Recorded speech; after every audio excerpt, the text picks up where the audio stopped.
So mga tol, kakatapos lang po ng laban sa Barclays Center, Brooklyn, New York sa pagitan ni social media star Ryan Garcia versus Devin Haney.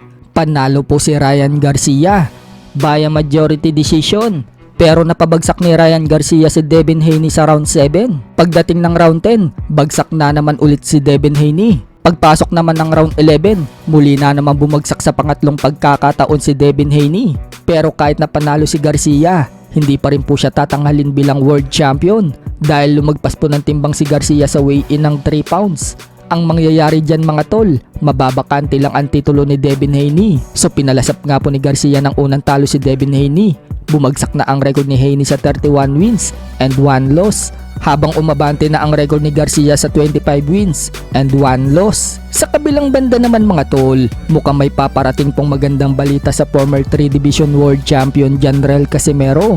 Sa post po kasi ng page ng Cuadro Alas It's My Boy, sa caption, sinabing may niluluto na daw. Sabay pakita ng picture na nagmi-meeting sila ng Treasure Boxing Promotion.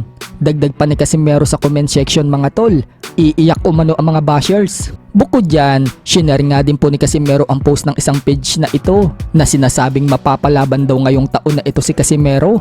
Nag-comment din si Casimero mga tol at sinabing may naaamoy na daw ba ang lahat.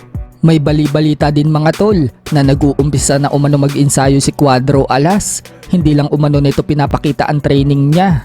So sino kaya itong makakalaban ni Cuadro Alas mga tol? Kung matatandaan, sinabi ni Jason Casimero, hindi umano Japanese ang makakalaban ng utol niya at hindi din daw Thai fighter at lalong hindi daw Pinoy.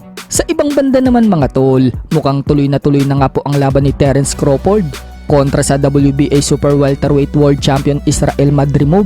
Ayon kasi sa panibagong report mga tol, sa August 3 na daw ang nasabing laban na magaganap daw sa Los Angeles. At yan din daw ang kauna-unahang Saudi event ni Turki Al-Alsik sa labas ng Saudi Arabia. Sa ibang balita naman mga tol, tuwang-tuwa nga po si Jack Tipura sa pagkapanalo niya kahapon sa Mexico. Sa loob lamang kasi ng 20 seconds sa round 1, pinatulog niya ang Meksikanong si David Bandelial. Paliwanag ni Jack Tipura mga tol, nakachamba umano siya. Nagpapasalamat nga din siya sa Panginoon dahil daw sa pagkapanalo niya. Nagbabalik na umano siya. Pero sa kabila ng panalo ni Tipura mga tol, may mga nagsasabi na magbubuti lang umano ang tinalo niya. Base daw kasi sa record ng kalaban, bago ito lumabang kay Tipura, may record itong 3 wins and 12 losses and 2 draws with 3 knockouts. Para sa atin naman mga tol, hindi naman importante yan dahil magandang umpisa po yan para kay Tipura.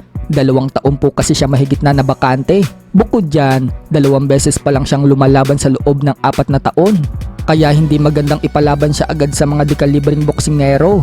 Kumbaga mga tol, dahan-dahan muna hanggang bumalik ang dating galing niya. Ang kagandahan naman sa laban niya, tinapos niya agad ang Meksikano sa loob lamang ng first round at hindi na umabot sa desisyon pa.